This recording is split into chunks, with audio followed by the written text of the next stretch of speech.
Oi, gente, tudo bem? Estamos aqui retomando o nosso encontro. A nossa aula de hoje é de história. A gente vai aqui entender um pouquinho e conhecer também a cultura indígena, como é a cultura indígena, de que ela é formada, né?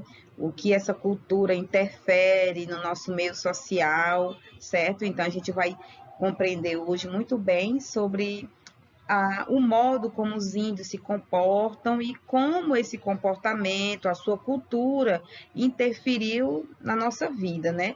A gente vai aprender na nossa aula de hoje que os índios, por mais que eles estejam associados, digamos assim, em outro meio de vida, em outro grupo social, né? A sua cultura está muito presente no nosso dia a dia. Né? Não é à toa que hoje você vai compreender e vai conhecer alguns aspectos, alguns pontos em que a cultura indígena está presente no nosso cotidiano e a gente às vezes nem percebe, nem se dá conta, tá bom? Então, o nosso conteúdo a gente vai acompanhar no nosso livro de história, da página 76 até a página 80, ok? Então, antes da gente começar a falar sobre a cultura indígena, primeiro a gente vai aqui entender como foi a chegada dos portugueses aqui no território brasileiro, certo? Por quê? Porque assim, quando os portugueses eles chegaram no Brasil, que foi no ano de 1500, né, eles estabeleceram o primeiro contato com os indígenas, né? Como foi esse contato, né? Primeiro, os dois povos, né, tanto os indígenas como os portugueses, eles se espantaram, eles se estranharam, né? Porque a forma como eles estavam vestidos já deu um ar de diferencial aí, né? Não é à toa que os portugueses tanto se admiraram, né, com a figura física dos índios, né?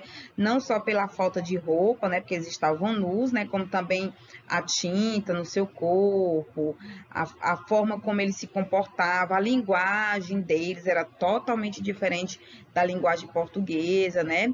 E os índios também tiveram a mesma visão dos portugueses, né? Nunca tinham visto pessoas usando trajes de tecido de roupa, né? A forma também como eles falavam também foi diferencial aí para os índios, certo?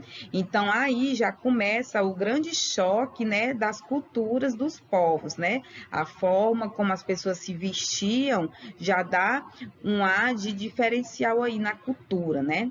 Então assim, os dois povos, eles praticamente diferentes um do outro, né? Tanto os portugueses como os indígenas, né? Então aí já começa o surgimento da cultura, né? Que a gente já observa que a cultura ela forma muito o grupo social. Cada grupo social tem o seu modo de se vestir, o seu modo de se comportar, o seu modo de falar. Então a cultura já começa daí, né? A forma como você fala, a forma como você se socializa, né? E aquelas pessoas que estão ao seu lado, se elas têm o mesmo pensamento que o seu, a mesma forma de se vestir e tem o mesmo convívio, né? Então, a cultura, ela já estabelece essa informação, certo? Então, daqui a gente já compreende como foi a questão da cultura, né? Dos índios para a cultura dos portugueses, certo? Bom, então, como é que a gente pode, então, assim, ter o conhecimento de como é que foi esse encontro dos portugueses com os índios? Bem, na história mesmo do descobrimento do Brasil, teve uma pessoa que ela foi a principal, digamos assim, a principal informação, né, que permitiu às pessoas compreender melhor como foi o encontro, né, dos portugueses com os índios. Sabe quem foi essa pessoa que teve esse trabalho, que teve essa função? Foi Pero Vaz de Caminha, isso mesmo, Pero Vaz de Caminha, ele foi o escrivão das embarcações portuguesas, né? Os escrivões naquela época, eles tinham a função de relatar, de descrever tudo que eles viam de interessante, de diferente na viagem, né, das embarcações, né, do seu local de partida até o local de chegada. Então, Pero Vaz de Caminha, ele comenta na sua carta detalhes de como foi esse encontro dos portugueses com os índios, né? Não é à toa que na carta ele menciona a nudez dos índios, lá ele fala, né, que ficou admirado por eles não terem vergonha dos seus corpos nus, né? Ou seja, os homens todos sem roupa, as mulheres sem roupa, né? As crianças indígenas também sem roupa. Então, os portugueses ali já foi o primeiro choque, né? Digamos aqui, digamos assim, de cultura, né? De povos, né? totalmente diferente a forma como os portugueses estavam vestidos e a forma como os índios, né, estavam lá. Para eles foi uma coisa assim extraordinária, né, uma coisa fora do comum. Para os índios isso foi totalmente assim normal, porque as pessoas, quando elas têm a sua própria cultura, elas começam a acreditar que aquele modo como elas vivem é normal, né? O diferente é a pessoa que tem um pensamento diferente de acordo com aquele grupo social. Então, para os índios, os portugueses eles eram estranhos, eles eram que eram os esquisitos, certo? E já os portugueses também tinham essa mesma pessoa, esse mesmo pensamento dos índios, né? Eles achavam que os índios que eram esquisitos, que eram diferentes por conta desse comportamento, né? Que eles tinham, né? As pessoas nu, né? Os homens, as mulheres, as crianças todos nu. Sem falar que Pero Vaz de Caminha tem uma curiosidade na carta dele, que ele fala, sabe de quê? Você está vendo esse animal aqui que acabou de surgir? Uma galinha, muito bem. Então, Pero Vaz de Caminha, ele comenta na carta que os índios eles ficaram totalmente admirados pela galinha. Tu acha? Porque eu fiquei pensando comigo aqui um dia que eu li sobre essa carta do Pero Vaz de Caminha, né? Que os índios, eles viviam na floresta, eles tinham contato constante com os animais, né? Araras, papagaios, todo tipo de ave. E eles ficam admirados com uma galinha, né? À toa que na carta ele fala que os índios tiveram medo até de tocar no frango.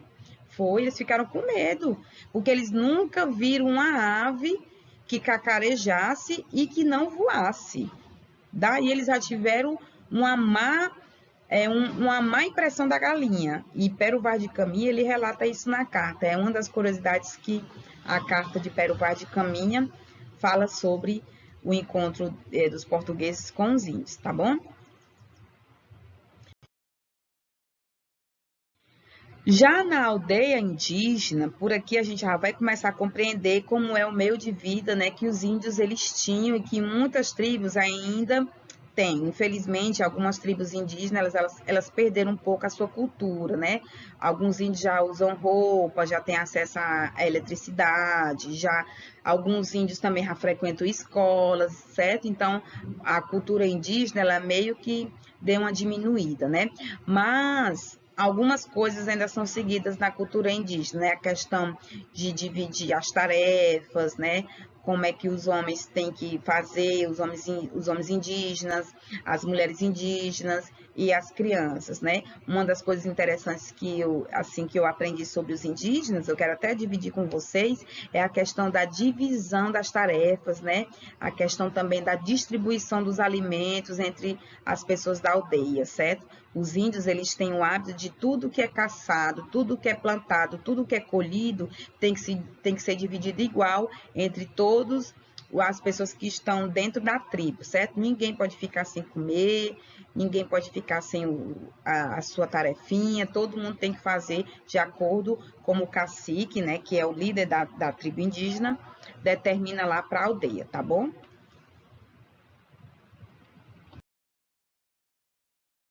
Então, a gente vai conhecer aqui quais são essas divisões de tarefas, quais são as atividades que os índios eles têm, né, nas aldeias. Então, assim, os homens eles têm a obrigação de caçar, né, porque é o trabalho mais pesado. Então, os homens eles caçam. Já as mulheres elas têm que cuidar do alimento, ou seja, os homens trazem a pesca, traz os alimentos que são colhidos, né, e as mulheres é que vão fazer o preparo dos alimentos para toda a aldeia. E já as crianças elas têm o seu papel, viu? Elas também fazem algumas tarefas não tão pesadas, né? Mas elas participam também, elas têm que ter alguma responsabilidade também, certo? Elas fazem ou colheita, ou fazem algum plantio, algumas até ajudam as suas mães nas suas atividades lá do preparo dos alimentos, tá bom?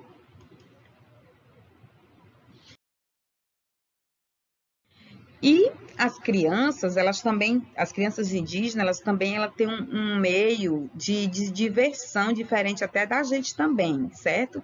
As crianças indígenas, como elas não têm tanto acesso à internet como você aqui né, que está tendo agora, essa videoaula que nós estamos tendo esse acesso, é graças à internet, certo? Já nas aldeias indígenas não tem essa questão de internet por ser um povo, né, que vive isolado do meio social, né? Então, a eletricidade é um pouco escassa, a internet também. Se bem que tem algumas aldeias que já está tendo acesso a isso aí, como eu falei antes, certo? Mas as brincadeiras indígenas ainda são muito presentes nas aldeias, né? Que é a questão de brincar de peão, de cabo de guerra e outras brincadeiras que as crianças indígenas, elas têm o hábito de ter, certo? Então, a gente já falou aqui um pouquinho sobre a vida dos índios, né? Como é que eles se comportam, como é a divisão das suas tarefas, como é que as crianças se divertem. A gente agora aqui vai falar sobre a herança dos índios. Primeiro a gente vai conhecer, sabe o quê? Vou falar com você aqui um assunto que você vai achar bem interessante, é a questão da pipoca. Quem nunca comeu pipoca na sua casa, aquela pipoquinha branca? Por você sabia que a pipoca é um alimento que ela é de origem indígena? Exatamente. Quem diria que quem inventou a pipoca foi os índios? Pois é. Então, assim, os primeiros europeus que chegaram ao continente, eles descreveram a pipoca, certo? Um alimento totalmente desconhecido para eles. Os portugueses nunca tinham visto essa pipoca, né? Eles descobriram que os índios faziam a pipoca como? Pegavam a espiga do milho, jogavam dentro do fogo e dali eles observavam que os milhos, eles estouravam, né? Ou seja, se transformavam na pipoquinha branca. Então, sabe-se, porém, que inicialmente os índios, eles preparavam a pipoca dessa maneira, né? Pegava a espiga, colocava ela dentro do fogo e dali estourava o milho e o milho se transformava na pipoca. Então, de herança indígena, a primeira que nós temos aí é a pipoca, já é o alimento, né? Um dos alimentos dos índios que também está presente no nosso cardápio alimentar, certo? Além da pipoca, também temos outros tipos de alimento que também estão presentes no nosso dia a dia, que eu acredito que você também já deve ter consumido aí na sua casa, né? Que é a questão do bolo de polvilho, que é o biju, é um tipo de tapioca assim diferenciado, certo? Tem as bebidas fermentadas, as comidas de milho, né? Que são derivadas de milho, que é a canjica, a pamonha, algumas frutas, né? Algumas raízes, que são as bananas, o palmito, a mandioca, amendoim, batata doce, pitanga, caju, né? O cará, que é um tipo de peixe, a macaxeira. Então, assim, esses alimentos são alimentos de origem indígena, né? E de herança, deixaram os índios para a gente esse tipo de alimento, que a gente vai consumir na sua casa. Eu já comi macaxeira, acredito que você também já deve ter consumido uma macaxeira, uma batata doce, né? Um amendoim, a pipoca, né? Então, assim, são alimentos que quem trouxe para a gente foi os índios, certo?